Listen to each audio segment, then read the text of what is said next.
الحمدللہ رب العالمین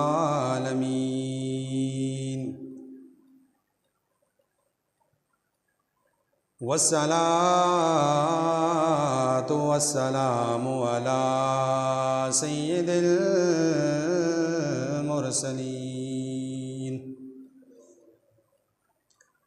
اما بعد فاعوذ باللہ من الشیطان الرجیم بسم اللہ الرحمن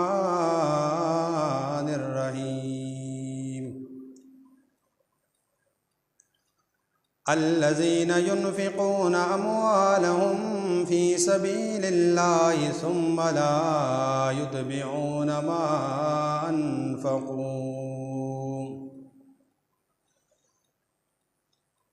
ما انفقوا منا ولا اذى لهم اجرهم عند ربهم ولا خوف عليهم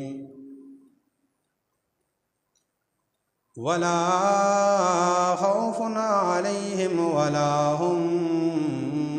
يحزنون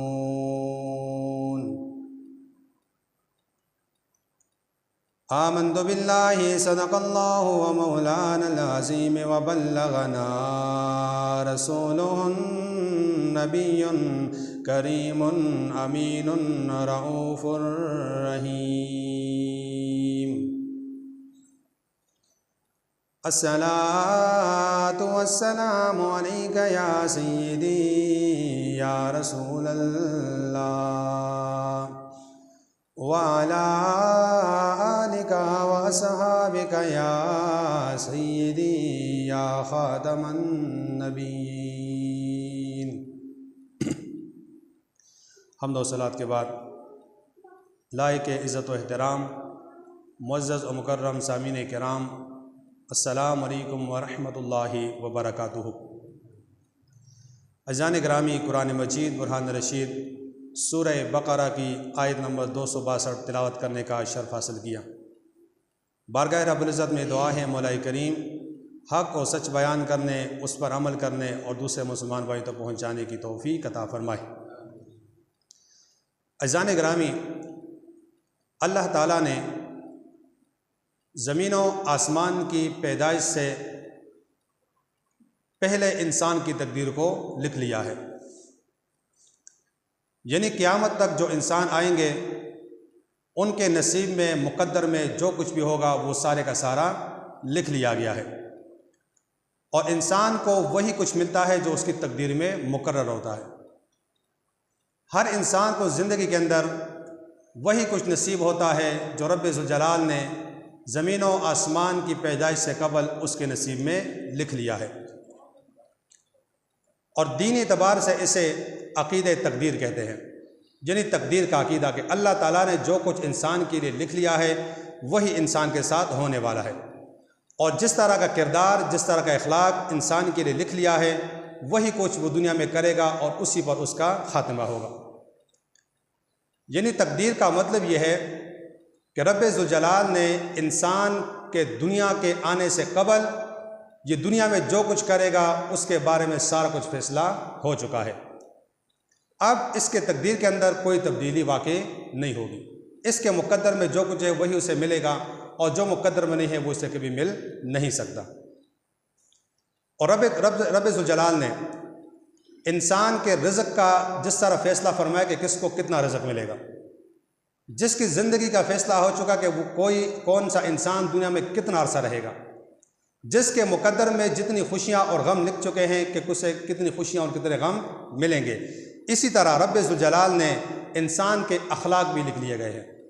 کہ جو انسان دنیا میں اس کے اخلاق کیسے ہوں گے، اس کا کردار کیسے ہوگا، یہ دنیا میں کیسی زندگی گزارے گا۔ اگر اس کے حصے میں اچھے اخلاق ہوں گے تو یہ اچھے اخلاق پر زندگی گزارے گا،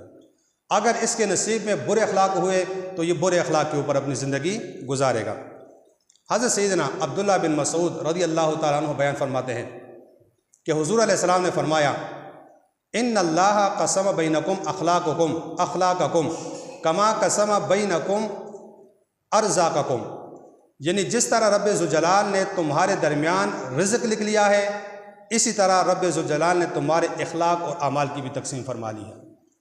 اب یہ رب ذوالجلال نے فیصلہ کر دیا کون اچھا ہوگا کون برا ہوگا،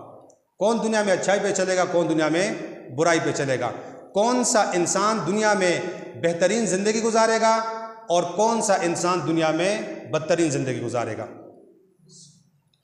نبی کریم علیہ السلام کے صدقے سے امت کے بہت سارے جلیل القدر حضرات کو حضور نبی کریم علیہ السلام کے وسیلے سے رب ذوالجلال نے اعلیٰ اور حمیدہ اوصاف سے جو ہے وہ نوازا۔ انہی میں ایک نام حضرت سیدنا عثمان غنی رضی اللہ تعالی عنہ کا بھی ہے، جن کی شہادت 18 ذوالحجہ کو ہوئی، یعنی اسی مہینے کی گزری ہوئی 18 تاریخ کو ان کی شہادت ہوئی، جو مسلمانوں کے تیسرے خلیفہ بھی تھے اور نبی کریم علیہ السلام کے داماد بھی تھے۔ آپ علیہ الصلوۃ والسلام کی 2 شہزادیاں عثمان غنی کے نکاح میں رہ چکی ہیں۔ ایک شہزادی جب نکاح میں رہی، اس کے انتقال کے بعد آپ علیہ السلام نے اپنی دوسری بیٹی حضرت عثمان غنی کے نکاح میں دی،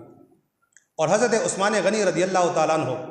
ان جلیل القدر صحابہ میں شامل ہے کہ جنہیں حضور علیہ السلام نے کئی بار جنت کی بشارت بھی دی ہے، یعنی کئی بار حضور نے فرمایا کہ عثمان غنی نے مجھ سے اللہ سے جنت خرید لی ہے۔ اور عثمان غنی رضی اللہ تعالیٰ عنہ رب ذوالجلال نے انہیں بڑے دولت سے نوازا تھا اور ساتھ میں دل کی دولت سے بھی نوازا تھا۔ ایک ہوتا ہے مال کی کثرت، ایک ہوتا ہے دل کا سخی ہونا۔ مال جو انسان کو ملتا ہے، دولت ملتی ہے، اسے دل کی سخاوت نہیں میسر ہوتی، اور جسے دل کی سخاوت میسر ہو جاتی ہے پھر وہ اللہ تعالیٰ کے راستے میں خرچ کرنے سے کوئی دریغ نہیں کرتا۔ تو عثمان غنی رضی اللہ تعالیٰ عنہ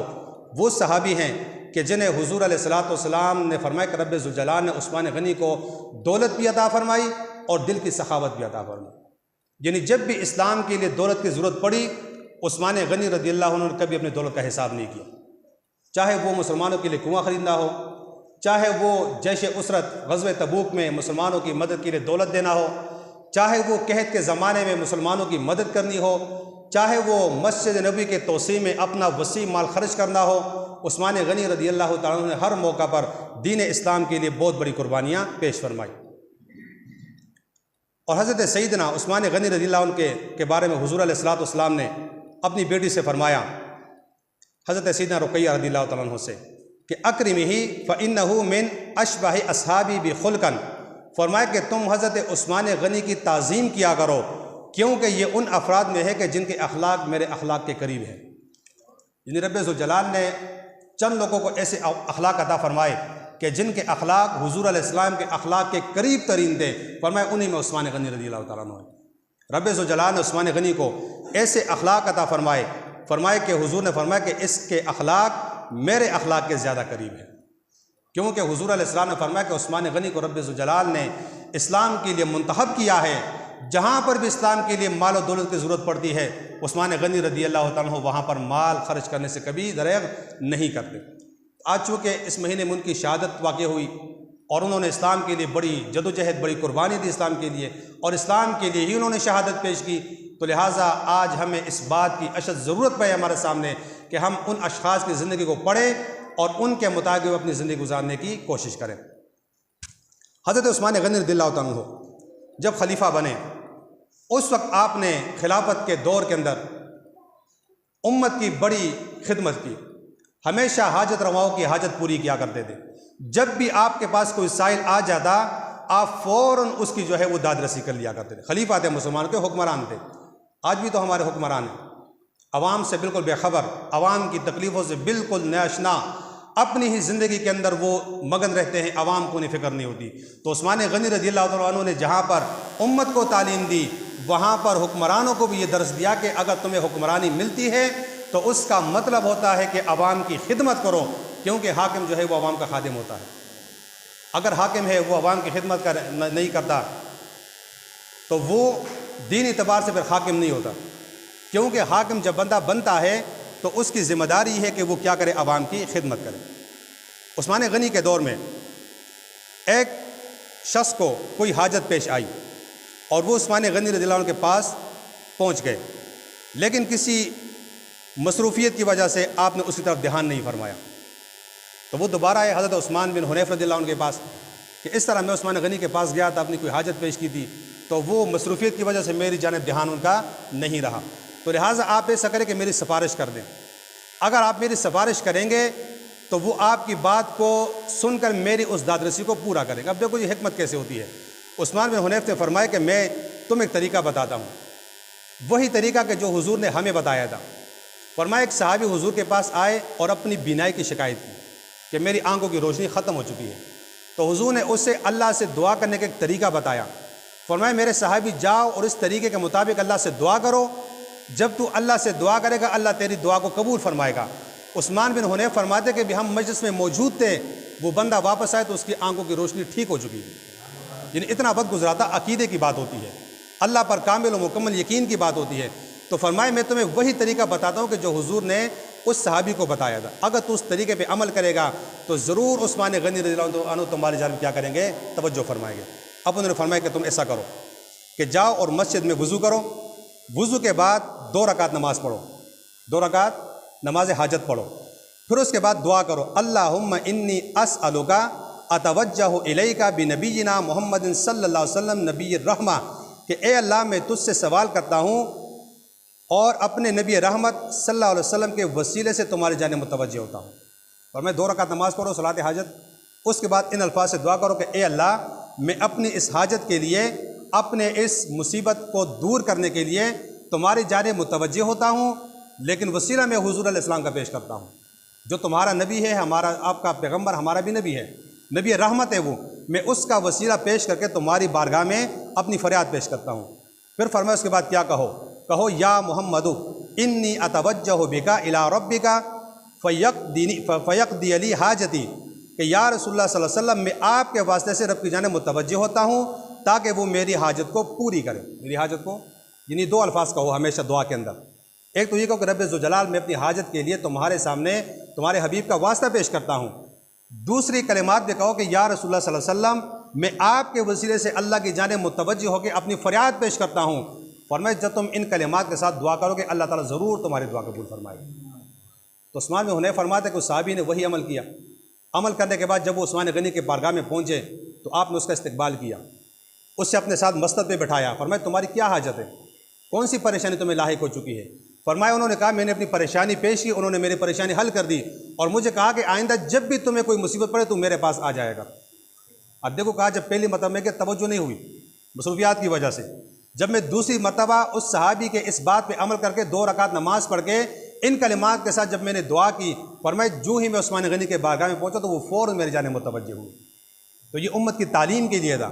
کہ جب بھی تم اپنی فریاد، اپنی مصیبت کو اللہ کے سامنے پیش کرنا چاہو تو اسے اس طریقے کے مطابق پیش کیا کرو، حضور کا وسیلہ دیا کرو، تاکہ جب تم حضور کا وسیلہ پیش کرو تو اللہ تعالیٰ تمہاری دعاؤں کو کیا کرے، قبول فرما دے۔ اب دیکھو وسیلے کی بات ہے، حضور نے بھی فرمایا کہ جب تم سے کوئی گناہ ہو تو تم میری بارگاہ میں آ جایا کرو،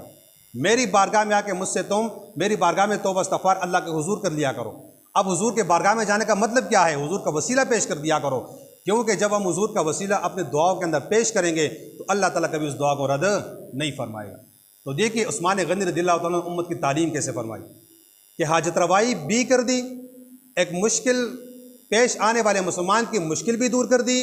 اور اپنی مشکل کو اللہ کے حضور پیش کرنے کا سلیقہ بھی سکھا دیا۔ فرمایا کہ اس سلیقے سے اللہ کے حضور جب تم دعا کرو گے تو اللہ تعالیٰ مسبب الاسباب ہے، وہ ایسے اسباب مہیا کرے گا کہ تمہاری ساری مصیبتیں کیا ہو جائیں گی، دور ہو جائیں گی۔ عثمان غنی رضی اللہ تعالیٰ عنہ بہت زیادہ مالدار ہونے کے ساتھ بہت زیادہ سخی بھی تھے اور بہت زیادہ دل کے فیاض بھی تھے، دل کی سخاوت ان کے پاس بہت زیادہ تھی۔ حضرت سیدنا ابو ہریرہ بیان فرماتے ہیں کہ حضور علیہ السلام نے فرمایا لیس الغنا عن کثرت الارض ولکن غنا غنا النفس، فرمایا حقیقی مالداری دولت کی مالداری نہیں ہوتی، حقیقی مالداری دل کی مالداری ہوتی ہے۔ دولت تو بہت ہوگی، دل صحیح نہیں ہوتا، کیونکہ اللہ کے راستے میں خرچ کرنے کی توفیق میسر نہیں ہوتی، تو اس کا دل تو سخی نہ ہوا۔ حضور نے فرمایا کہ اصل مالداری دل کی مالداری ہے، کیونکہ جب تمہارا دل اللہ کے راستے کی جانب متوجہ ہوگا تو تم اپنی دولت بھی اللہ کے راستے میں صرف کرو، کیونکہ اللہ نے دی ہے، جب اللہ نے دی ہے تو اللہ کے راستے میں خرچ کرو۔ فرمایا جب تم اللہ کے راستے میں خرچ کرو تو یہ تم اللہ کے ساتھ تجارت کرتے ہو، اللہ کے ساتھ کیا کرتے ہو، تجارت کرتے ہو۔ فرمایا جو اللہ کے ساتھ تجارت کرتا ہے اس سے کبھی تجارت میں خسارہ نہیں ہوتا۔ جو بندہ اللہ کے ساتھ تجارت کرے گا اس کی تجارت میں کبھی اسے نقصان نہیں ملے گا۔ لیکن چونکہ آج کل ہمارے عقائد کمزور ہیں، عقیدہ ہمارا مضبوط نہیں ہے، ہم کہتے ہیں اگر خرچ کریں گے تو کم ہو جائے گا، جب ہم اس عقیدے کے ساتھ خرچ کرتے تو ہمیں دوبارہ اس کا صلہ بھی نہیں ملتا۔ لیکن آئیے ذرا صحابہ کرام کی زندگی کو آپ دیکھیے، حضرت عثمان غنی رضی اللہ عنہ کی آپ تعلیمات کو دیکھیے کہ وہ کس طرح اللہ کے راستے میں خرچ کیا کرتے تھے۔ مکہ میں قحط پڑتا ہے، بارشیں نہیں ہوتی، اناج ختم ہو جاتا ہے، جانوروں کے لیے انسانوں کے لیے ذخیرہ ختم ہو جاتا ہے۔ انہی دنوں میں کسی ملک سے ایک قافلہ آتا ہے جس کے پاس بہت سارا غلہ ہوتا ہے، اور وہ ہوتا ہے عثمان غنی کا ہوتا ہے۔ اب دیکھیے آج کل کے دور میں کوئی چیز شارٹ ہوتی ہے تو ہم ذخیرہ اندوزی کرتے ہیں، ہم کہتے ہیں اسے اسٹاک کر دو، جمع کر کے رکھ دو، کیونکہ یہ چیز شارٹ ہونے والی ہے مارکیٹ کے اندر، تو جب یہ شارٹ ہو جائے گی لوگوں کو طلب زیادہ پڑے گی، جب طلب زیادہ پڑے گی ہم دگنا منافع لے کر اس چیز کو فروخت کریں گے۔ ایسے ہی ہم کرتے ہیں۔ لیکن عثمان غنی کا جب کہتے ہیں کہ کئی سارے اونٹوں پر مشتمل غلے کا قابل، اس کے اندر اناج تھا، کھانے پینے کی اشیاء تھی، جب وہ مکہ مکرمہ پہنچا بہت سارے تاجر میدان میں کھڑے ہوئے، عثمان غنی اتنا منافع دیں گے ہمیں بیچ دو۔ اس نے کہا کہ میں اتنا منافع دوں گا، اس سے دگنا منافع دوں گا، اس سے دگنا منافع دوں گا۔ ہر بندے نے بولی لگائی تو آپ نے فرمایا کہ میں اس بندے کو فروخت کروں گا جو اس سے زیادہ پیسے مجھے دے گا۔ یعنی جب تمام تاجروں نے اپنی بولی لگائی، اس سے اوپر کوئی بولی لگانے والا نہیں تھا، تو عثمان غنی نے فرمایا کہ میں اس بندے کو بیچوں گا جو اس سے زیادہ مجھے قیمت دے گا۔ تو تاجروں نے کہا کہ اس پورے مکہ میں ہم سے امیر کوئی اور تاجر نہیں ہے، جہاں تک ہم نے قیمت لگائی اس سے آگے کوئی لگا نہیں سکتا۔ تو عثمان غنی نے کہا کہ ایک ذات ایسی ہے جو اس سے زیادہ منافع دینے والی ہے۔ فرمایا وہ کون ہے؟ فرمایا وہ خدا کی ذات ہے، لہٰذا سے میں بیچوں گا نہیں بلکہ اسے میں تقسیم کر دوں گا۔ عثمان غنی نے وہ سارا غلہ جو ہے اس موقع پر فقیروں اور مسکینوں میں تقسیم کر دیا، اور میں اللہ تو اس سے دگنا منافع دیتا ہے۔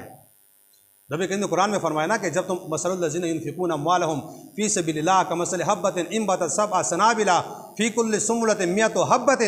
فرمایا جب تم اللہ کے راستے میں ایک دانہ صدقہ کرتے ہو، فرمایا اس دانے کی مثال ایسے ہے کہ جب تم اسے بو جاتے ہو اس کے اندر سے 7 خوشے نکلتے ہیں، 7 خوشوں کے اندر ہر خوشے کے اندر 100 دانے ہوتے ہیں، تو یہ 700 دانے بن جاتے ہیں۔ یہ ایک مثال دی رب ذوالجلال کہ جب تم اللہ کے راستے میں ایک خرچ کرتے ہو اللہ تمہیں 700 گنا تک اس کا فائدہ دے گا۔ اور حضور علیہ السلام نے اس بات پر قسم فرمائی کہ قسم اس رب ذوالجلال کی جس سے قبض قدرت میں میری جان ہے، جو بندہ اللہ کے راستے میں خرچ کرے اس کی دولت کم پڑ جائے تو وہ کم شرح دولت آ کر مجھ سے لے لے، میں اس سے کم شرح دولت دوبارہ واپس کر کے دوں گا۔ تو اس کا مطلب یہ ہے کہ کامل عقیدے کے ساتھ اللہ کریم کے راستے میں جب تم خرچ کرتے ہو اس نیت کے ساتھ کہ اللہ نے مجھے دیا ہے میں نے اللہ کو واپس دے دیا ہے، فرمایا جب تم اس نیت سے اللہ کے راستے میں خرچ کرتے ہو تو اللہ تعالیٰ دگنا منافع تمہیں عطا فرما دیتا ہے۔ تو عثمان غنی رضی اللہ عنہ کی سیرت ہمیں اس بات کی تعلیم دیتی ہے کہ جب بھی اسلام کے لیے دولت کی ضرورت پڑے تو فرمایا تم سیرت عثمانی کی طرف آیا کرو۔ عثمان غنی نے مشکل سے مشکل حالات میں اپنے دولت کے دروازے دین کے لیے جب کھولے تو رب ذوالجلال نے انہیں مزید برکتوں سے نوازا کر، اور حضور نے بھی فرمایا کہ عثمان غنی نے جنت کو خرید لیا ہے۔ کسی نے جنت کو خریدا نہیں اب تک، عثمان غنی نے خرید لیا ہے، کیونکہ انہوں نے اسلام کے لیے دولت اتنی زیادہ خرچ کی ہے کہ جتنی زیادہ شاید باقی صحابہ میں سے کسی نے خرچ نہ کی ہو۔ تو آج عثمان غنی رضی اللہ عنہ کا کہ یوم شہادت پر ہمیں یہ پیغام ملتا ہے کہ ہم بھی اپنی زندگی کو دین کے مطابق گزاریں، اپنی دولت کو بھی جا کر دین کے لیے خرچ کر دیں۔ اب دیکھو جی، اللہ رب ذوالجلال مومن کو فراست دیتا ہے۔ فراست ایک ایسی دولت ہوتی ہے کہ جو اللہ کسی مومن کو نوازتا ہے، اور فراست کا مطلب یہ ہوتا ہے کہ مومن جب کسی انسان کی جانب توجہ فرماتا ہے تو اس سے محسوس ہونے لگ جاتا ہے کہ یہ بندہ کل اس کے ساتھ کیا ہوگا۔ یعنی غیب کی خبر جسے ہم کہتے ہیں، کرامت جسے ہم کہتے ہیں۔ حضور صلی اللہ علیہ وسلم نے فرمایا اتقوا فراست المؤمن فإنه ينظر بنور اللہ، فرمائے تم مومن کی فراست سے ڈرا کرو۔ جو بندہ مومن ہوتا ہے، جو ایماندار بندہ ہوتا ہے، جو ایمان پہ مضبوط ہوتا ہے، اپنی زندگی کو دین اسلام کے مطابق گزارتا ہے، وہ ایماندار بن جاتا ہے، رب ذوالجلال اسے فراست عطا فرما دیتا ہے۔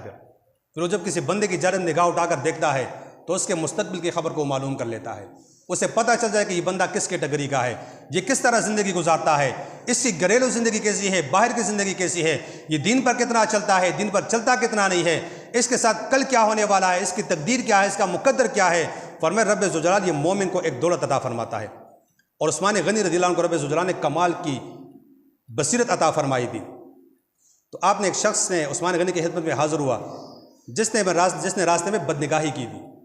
یعنی کسی بری نگاہ کی جانب اٹھا کر اس نے نظر کی تھی۔ تو آپ نے فرمایا یدخل احدکم فی عینیہ اثر الزنا، کہ تمہاری آنکھوں میں مجھے بدکاری کے اثرات معلوم ہوتے ہیں۔ کس سے کہا جی؟ ایک بندے سے کہا، عثمان غنی نے، کہ تو جب میری بارگاہ میں جب میں نے تمہاری جانب دیکھا تو تمہاری آنکھوں کے اندر مجھے بدکاری کے اثرات نظر آتے ہیں۔ تو اس شخص نے فرمایا کہ کیا آپ پر اللہ کی جانب سے وحی نازل ہوتی ہے؟ آپ نے فرمایا نہیں، مجھ پر وحی نازل نہیں ہوتی، وحی تو انبیاء پہ نازل ہوتی ہے، نہ میں نبی ہوں نہ میں پیغمبر ہوں، نہ مجھ پر وحی نازل ہوتی ہے، لیکن وَلَٰكِنَّهَا فِرَاسَةٌ، کیونکہ اللہ نے مجھے فراست عطا فرمائی اس لیے میں تمہارے گناہوں سے باخبر ہو جاتا ہوں۔ تو جب بندے مومن دین پہ چلتے ہیں اللہ اسے فراست عطا فرماتا ہے۔ امام اعظم ابو حنیفہ رحمۃ اللہ علیہ جب کوئی بندہ وضو کرتا تو آپ جب اسے دیکھتے، کیونکہ جب انسان وضو کرتا ہے تو یہ حدیث کے مفہوم ہے کہ وضو کرتے ہوئے جب بندہ ہاتھ دھوتا ہے تو ہاتھوں کے گناہ جھڑ جاتے ہیں، جب بندہ چہرہ دھوتا ہے تو چہرے کے گناہ اتر جاتے ہیں، جب بندہ سر کا مسح کرتا ہے تو سر کے گناہ اتر جاتے ہیں۔ تو امام اعظم ابو حنیفہ جب ایک بندہ وضو کر رہا ہوتا تو آپ جب اسے دیکھتے تو آپ کو وہ سارے گناہ نظر آتے کہ بندے نے کون کون سا گناہ کیا ہے۔ ایک بندے نے وضو کیا اور جب وہ آپ کی بارگاہ میں پہنچا آپ نے فرمایا جا والدین کو راضی کر لے، تیرے والدین تو سے ناراض ہیں۔ تو اسے کہا آپ کو کیسے پتہ؟ فرمایا جب آپ نے وضو کیا تو آپ کے سارے گناہ اتر کے ایک گناہ آپ کے جسم پہ باقی رہ گئے، والدین کی نافرمانی کا،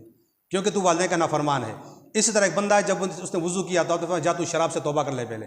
کہا جی آپ کو کیسے پتہ چلا؟ فرمایا جب تو نے وضو کیا تمہارے سارے گناہ اترتے ہوئے میں نے دیکھ لیے، یہ گناہ باقی رہ گئے کہ تو ہمیشہ شراب پیتا تھا۔ تو اللہ جب مومن کو فراست دیتا ہے تو وہ دینداری کی وجہ سے دیتا ہے۔ عثمان غنی رضی اللہ عنہ نے اپنی زندگی جب دین پر گزاری، دین کے لیے قربانیاں جانی اور مالی اعتبار سے پیش کی تو رب ذوالجلال نے عثمان غنی کو کمال کی فراست بھی عطا فرمائی۔ آپ لوگوں کے گناہوں سے باخبر ہو جایا کرتے تھے۔ تو اس لیے جب اگر ہم اپنی زندگی دین اسلام کے اوپر گزاریں گے تو برکتیں ہمیں دین کے جانب سے ہی ملیں گی، لیکن اس کے لیے کامل عقیدے کا ہونا ضروری ہے۔ کامل اور مکمل عقیدہ جب ہمارا ہوگا، جب ہم مکمل اللہ پر بھروسہ رکھیں گے، اللہ پر بھروسہ رکھتے ہوئے جب ہم عبادات کریں گے،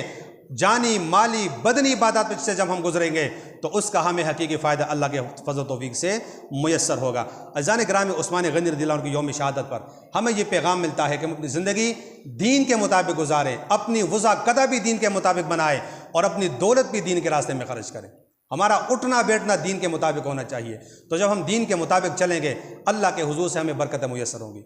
تو جب ہم دین سے دور رہیں گے برکتیں ہم سے دور رہیں گی۔ آج ہمارا معاشرہ بگڑا ہوا اسی وجہ سے ہے، برکتوں کا نہ ہونا، جگہ جگہ بے سکونی کا پھیل جانا، جگہ جگہ پر بدامنی کا پھیل جانا۔ اس کی اہم وجہ ہے کہ ہم دین سے کوسوں دور جا چکے ہیں۔ ہم دین سے اتنے دور ہو چکے ہیں کہ جس کا کوئی اندازہ نہیں کر سکتے۔ ہم ایک نماز صحیح طریقے سے نہیں پڑھ سکتے کہ جو اہم عبادات کے اندر شامل ہے۔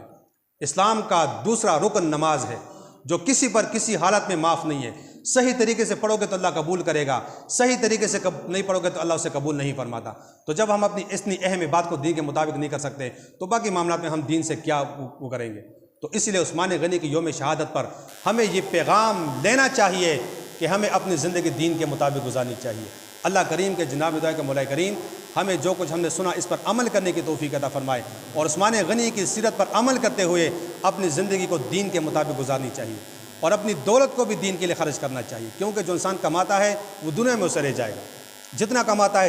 یہ سارا کچھ دنیا میں رہ جائے گا۔ حضور نے فرمایا کہ انسان کہتا ہے میرا مال میری دولت، فرمایا اس کا مال سے دو چیزیں ہیں، ایک وہ جو اپنے اوپر استعمال کر لیتا ہے، خرچ کر لیتا ہے اپنے ذات کے اوپر، وہ اس کا ہے، ایک وہ جو اس نے اللہ کے راستے میں خرچ کر دیا، فرمایا وہ اس کا ہے۔ ان دونوں میں بہترین وہ ہے کہ جو یہ اللہ کے راستے میں خرچ کرتا ہے، باقی جو کچھ جمع کرتا ہے اس کی اولاد کا ہے، اس کا نہیں ہے، کیونکہ جب یہ فوت ہو جاتا ہے تو اولاد اسے جا کے دفن کر لیتی ہے، ایک دو ہفتے تک قبر پر آتی جاتی ہے، پھر وہ بھول جاتی ہے، پھر ایک سال ایک عید اور دوسری عید کا انتظار کرتی ہے، پھر جب کچھ عرصہ گزرتا ہے وہ بھی بھول جاتے ہیں، قبر کے نشانات مٹ جاتے ہیں، مٹی اوپر آ جاتی ہیں، درخت اوپر آ جاتے ہیں، کچھ عرصے بعد قبر کے نشان مٹ جاتے ہیں، اولاد اس کو بھول جاتی ہے۔ فرمایا اسے فائدہ وہی ملے گا جو اس نے اپنے ہاتھوں سے اپنے لیے آخرت کا توشہ بنایا۔ تو اسی لیے عثمان غنی کی سیرت کے دو پہلو ہمیں سمجھنے چاہیے، دین پر چلنا چاہیے، دین کو سیکھنا چاہیے اور اپنی دولت کو اللہ کے راستے میں خرچ کرنے سے کترانا نہیں چاہیے۔ آج ہم کتراتے ہیں، ہم اگر دین کے نام پہ مانگا جائے تو ہم کہتے ہیں چھوٹا سا نوٹ اٹھا کے رکھ لو جی،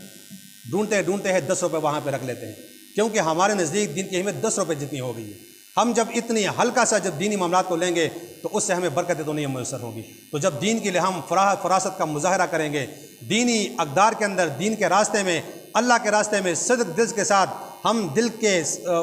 غنی ہونے کا مظاہرہ کریں گے تو رب ذوالجلال کے جانب سے ہمیں برکتیں میسر ہوگی۔ اللہ کریم ہم سب کو عمل کرنے کی توفیق عطا فرمائے۔ وما علینا الا البلاغ۔